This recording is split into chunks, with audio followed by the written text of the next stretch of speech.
যে 5ই আগস্টের পূর্বে সেই যে স্বৈরাচার যারা জনগণের ভোটের অধিকার, কথা বলার অধিকার কেড়ে নিয়েছিল, তারা যেই ভাষায় কথা বলতো জনগণকে, বিভিন্ন বাংলাদেশের সম্মানী গুণী মানী ব্যক্তিকে যেভাবে অপদস্থ করত, যেভাবে মানুষকে তারা ছোট করত, নিশ্চয়ই 5ই আগস্টে তাদের পালিয়ে যাবার পরে এই রীতি নিশ্চয়ই বন্ধ হয়ে গিয়েছে।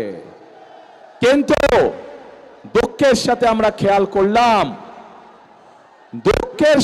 খেয়াল করলাম যে এই রীতি বন্ধ হয় নাই। একটি রাজনৈতিক দল যাদের একটি অন্য পরিচয় আছে, জনগণ যাদেরকে একটি ভিন্ন পরিচয় চিনে, জনগণ তাদেরকে কি পরিচয় চিনে?